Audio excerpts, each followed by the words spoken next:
കേരളം ഇനി ആര് ഭരിക്കും?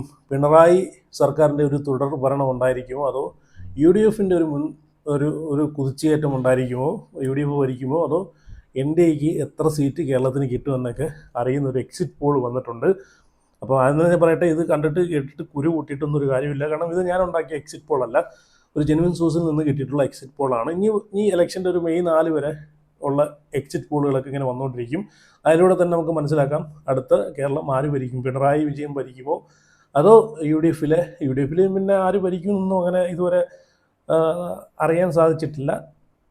രമേശ് ചെന്നിത്തല അല്ലെങ്കിൽ വി ഡി സതീശൻ, പല ആളുകളും പറയുന്നുണ്ട് വി ഡി സതീശൻ ഭരിക്കുമെന്ന്. ചില ആളുകൾ പറയുന്നുണ്ട് രമേശ് ചെന്നിത്തല മുഖ്യമന്ത്രിയാവുമെന്നൊക്കെ പറയുന്നുണ്ട്. അപ്പോൾ ആര് മുഖ്യമന്ത്രിയാവുന്നൊന്നും ഇപ്പോൾ യു ഡി എഫിൽ നിന്നുള്ളൊരു റിപ്പോർട്ടൊന്നും വന്നിട്ടില്ല. അപ്പോൾ അതുകൊണ്ട് യു ഡി എഫ് ഭരിക്കുമോ, അതോ പിണറായി വിജയൻ്റെ ഒരു തുടർഭരണം ഉണ്ടാകുമോ, അതുപോലെ എൻ ഡി എക്ക് എത്ര സീറ്റുകൾ കേരളത്തിൽ ഈ നിയമസഭാ ഇലക്ഷനോടുകൂടി നേടാൻ സാധിച്ചിട്ടുണ്ടെന്നൊക്കെ ഈ എക്സിറ്റ് പോളിനകത്ത് നിന്ന് മനസ്സിലാക്കാം. അപ്പോൾ എല്ലാവരും വീഡിയോ ലൈക്ക് ചെയ്ത്, ഹൈപ്പ് ചെയ്ത്, ഷെയർ ചെയ്ത്, ചാനലിൽ കൂടെ ഒന്ന് സബ്സ്ക്രൈബ് ചെയ്ത് വയ്ക്കുക.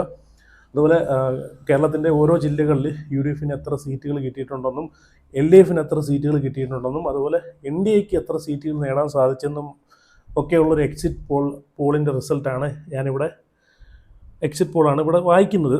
അപ്പം ആലപ്പുഴയിൽ നിന്ന് തുടങ്ങാം. അപ്പം മൊത്തത്തിൽ 140 സീറ്റുകളാണ് ഉള്ളത്. അപ്പം ആലപ്പുഴയിൽ 9 സീറ്റുകളാണ് ആലപ്പുഴയിലുള്ളത്. അപ്പം 9 സീറ്റുകളിൽ എൽ ഡി എഫ് 3 സീറ്റും യു ഡി എഫ് 6 സീറ്റും, ബി ജെ പിക്കോ അല്ലെങ്കിൽ മറ്റു പാർട്ടികൾക്കോ അവിടെ സീറ്റില്ല. അപ്പോൾ എൽ ഡി എഫിന് 3 സീറ്റും യു ഡി എഫിന് 6 സീറ്റുമാണ്. അപ്പോൾ ആലപ്പുഴയിൽ യു ഡി എഫിൻ്റെ ഒരു കുതിച്ചു കയറ്റം തന്നെയാണ് കാണാൻ സാധിക്കുന്നത്. 6 സീറ്റുകളാണ് യു ഡി എഫ് നേടിയിട്ടുള്ളത്. അടുത്തത് കോഴിക്കോട് 13 സീറ്റുകളാണുള്ളത്. 13 സീറ്റിൽ എൽ ഡി എഫ് 8 സീറ്റുകളുമായിട്ട് എൽ ഡി എഫ് കുതിച്ചു കയറിയിട്ടുണ്ട്. യു ഡി എഫ് 4 സീറ്റുകളും, ബി ജെ പിക്ക് അവിടെ സീറ്റുകളില്ല, അതേഴ്സ് മറ്റു പാർട്ടികൾക്ക് 1 സീറ്റുണ്ട്. അപ്പം യു ഡി എഫിന് വെറും 4 സീറ്റുകൾ മാത്രമേ കോഴിക്കോട് നേടാൻ സാധിച്ചിട്ടുള്ളൂ. എൽ ഡി എഫിന് 8 സീറ്റുകളുമായിട്ട് എൽ ഡി എഫ് കുതിച്ചു കയറിയിട്ടുണ്ട് അവിടെ കേട്ടോ. അടുത്തത് വയനാട് മൊത്തത്തിൽ 3 സീറ്റുകളാണുള്ളത്. 3 സീറ്റുകളിൽ 3 സീറ്റും യു ഡി എഫ് കൊണ്ടുപോയിട്ടുണ്ട്, തൂത്തുവാരി കൊണ്ടുപോയിട്ടുണ്ട്. എൽ ഡി എഫിനോ ബി ജെ പിക്കോ അതുപോലെ മറ്റു പാർട്ടികൾക്കോ അവിടെ സീറ്റേ ഇല്ല. അടുത്തത് തിരുവനന്തപുരമാണ്. തിരുവനന്തപുരത്ത് 14 സീറ്റുകളാണുള്ളത്. 14 സീറ്റുകളിൽ എൽ ഡി എഫ് 4 സീറ്റ് കരസ്ഥമാക്കിയിട്ടുണ്ട്. യു ഡി എഫ് 8 സീറ്റുകളുമായിട്ട് കുതിച്ച് മേലോട്ട് കയറിയിട്ടുണ്ട്. എൻ ഡി എക്ക് 12, ബി ജെ പിക്ക് 2 സീറ്റുകളാണ് അവിടെ നേടാൻ കഴിഞ്ഞിട്ടുള്ളത്. മറ്റ് പാർട്ടികൾക്കൊന്നും മറ്റ് ആളുകൾക്കൊന്നും അവിടെ സീറ്റേ ഇല്ല. എൽ ഡി എഫിന് 4 സീറ്റും യു ഡി എഫിന് 8 സീറ്റും ബി ജെ പിക്ക് 2 സീറ്റും, ടോട്ടൽ 14 സീറ്റുകളാണ് തിരുവനന്തപുരത്തുണ്ട് ഉള്ളത്. യു ഡി എഫിൻ്റെ ഒരു കുതിച്ചു കയറ്റം തന്നെയാണ് തിരുവനന്തപുരത്ത് കാണാൻ സാധിക്കുന്നത്. അപ്പം ഇത് കേൾക്കുമ്പോഴത്തേക്ക് പല ആളുകൾക്കും കുരു പൊട്ടും. വേറൊന്നുമല്ല, ഓരോരുത്തർ ആഗ്രഹിക്കുന്നത്, ചിലപ്പം കുറച്ച് ആളുകൾ ആഗ്രഹിക്കുന്നത് എൽ ഡി എഫ് ഭരണത്തിലേക്ക് വരണം തന്നെയാണ്. എൽ ഡി എഫിൻ്റെ ഒരു തുടർ ഭരണം വേണമെന്ന് ആഗ്രഹിക്കുന്ന ഒരുപാട് ആളുകൾ കാണും. അതുപോലെ ചില ആളുകൾ ഭരണമാറ്റമൊക്കെ ഒന്ന് വേണം, യു ഡി എഫ് അധികാരത്തിൽ വരണമെന്ന് ആഗ്രഹിക്കുന്ന ആളുകളും കാണും. പിന്നെ എൻ ഡി എ കുറച്ച് സീറ്റ് കൂടെ കൂടുതൽ പിടിക്കണമെന്ന് ഒക്കെയുള്ള ആഗ്രഹത്തിൽ നടക്കുന്ന ആളുകളും കാണും. അപ്പം ഇവരൊക്കെ ഇത് കേൾക്കുമ്പോൾ ചിലപ്പോൾ കുരു പൊട്ടിയേക്കാം. അപ്പോൾ അതിൻ്റെ എന്നെ തെറി വിളിച്ചിട്ടൊന്നും ഒരു കാര്യമില്ല. ഈ ജെനുവിൻ സോഴ്സിൽ നിന്ന് കിട്ടിയിരിക്കുന്ന ഒരു എക്സിറ്റ് പോൾ ഞാൻ ഷെയർ ചെയ്യുന്നതെന്ന് മാത്രമേ ഉള്ളൂ കേട്ടോ. അപ്പം ഇത് എന്നെ തെറി വിളിക്കാതെ ഇത് ഈ ഒരു എക്സിറ്റ് പോൾ തയ്യാറാക്കിയ വ്യക്തിയെ തെറി വിളിക്കുന്നതായിരിക്കും ബെറ്റർ. ഓരോരുത്തരുടെ കാഴ്ചപ്പാട്, എനിക്ക് എൻ്റേതായിട്ടുള്ളൊരു കാഴ്ചപ്പാടുണ്ട്. ഞാൻ ആഗ്രഹിക്കുന്നത് വെച്ചാൽ ഒരു ഭരണമാറ്റമൊക്കെ വേണമെന്ന് ആഗ്രഹിക്കുന്ന ഒരാളാണ് ഞാൻ. കാരണം 10 കൊല്ലം ഇപ്പം എൽ ഡി എഫ് ഭരിച്ചല്ലോ, ഇനി അടുത്തൊരു 5 കൊല്ലോ ഒരു 10 കൊല്ലോ യു ഡി എഫ് ഭരിക്കട്ടെ, എന്തൊക്കെ മാറ്റങ്ങൾ കൊണ്ടുവരും എന്ന് നമുക്ക് നോക്കാമല്ലോ. അതിന് ശേഷം ബാക്കി നമുക്ക് സംസാരിച്ചാൽ മതിയല്ലോ. ഭരണമാറ്റം ഉണ്ടാകുമ്പോഴേ അവിടെ ഒരു വികസനങ്ങളൊക്കെ ഉണ്ടാകും. ഇപ്പം തന്നെ പെൻഷൻ്റെ ഇത് പൈസ കൂട്ടി. അപ്പം പൈസ കൂട്ടാനുള്ള കാരണം എന്ന് വെച്ച് കഴിഞ്ഞാൽ അടുത്തത് ഞങ്ങൾ തന്നെ വരണം, അല്ലെങ്കിൽ അവർ വരരുത് എന്നുള്ളൊരു ചിന്ത ഉള്ളതുകൊണ്ടല്ലേ. അപ്പം ഭരണമാറ്റം ഇങ്ങനെ ഉണ്ടാവും എന്നുള്ളൊരു പേടി വരുമ്പോഴത്തേക്ക് ഇങ്ങനെയുള്ള വികസനങ്ങളും ഇങ്ങനെയുള്ള ജനങ്ങൾക്ക് വേണ്ടിയിട്ടുള്ള ഇങ്ങനെയുള്ള ഉപകാരങ്ങളായിട്ടുള്ള കാര്യങ്ങളൊക്കെ ഇങ്ങനെ കിട്ടിക്കൊണ്ടേയിരിക്കും. അതുകൊണ്ടൊരു ഭരണമാറ്റം എപ്പോഴും നല്ലതാണ്. അടുത്തത് ഇടുക്കിയിൽ മൊത്തത്തിൽ 5 സീറ്റുകളാണ് ഉള്ളത്. 5 സീറ്റിൽ എൽ ഡി എഫിന് 1 സീറ്റും യു ഡി എഫിന് അവിടെ ഭയങ്കര കുതിച്ചുകയറ്റം തന്നെ ഉണ്ട്. 4 സീറ്റുകളുമായിട്ടാണ് യു ഡി എഫ് അവിടെ മുൻതൂക്കം നിൽക്കുന്നത്. BJPക്കോ മറ്റ് ആളുകൾക്കോ അവിടെ സീറ്റില്ല. അടുത്തത് കൊല്ലമാണ്. കൊല്ലത്ത് 11 സീറ്റുകളാണുള്ളത്. 11 സീറ്റിൽ 4 സീറ്റ് LDFനും 7 സീറ്റുകളുമായിട്ട് UDFുമാണ് അവിടെ നിൽക്കുന്നത്. BJPക്കോ മറ്റ് പാർട്ടികൾക്കോ അവിടെ സീറ്റില്ല. അപ്പം UDFും കൊല്ലത്ത് UDFിൻ്റെ ഒരു കുതിച്ചുകയറ്റം തന്നെയാണ് കാണാൻ സാധിക്കുന്നത്. 7 സീറ്റുകളാണ് UDF കരസ്ഥമാക്കിയിരിക്കുന്നത്. അടുത്തത് മലപ്പുറം. മലപ്പുറത്ത് 16 സീറ്റുകളാണുള്ളത്. 16 സീറ്റുകളിൽ 4 സീറ്റ് LDFനും അതുപോലെ UDFന് ഭയങ്കര കുതിച്ചുകയറ്റമാണ് അവിടെ ഉണ്ടായിരിക്കുന്നത്. 11 സീറ്റുകളാണ് മലപ്പുറത്ത് UDF നേടിയിരിക്കുന്നത്. BJPക്ക് അവിടെ സീറ്റില്ല. മറ്റ് ആളുകൾക്ക് അവിടെ ഒരു സീറ്റുണ്ട് കേട്ടോ, ഒരു സീറ്റ് നേടിയിട്ടുണ്ട്.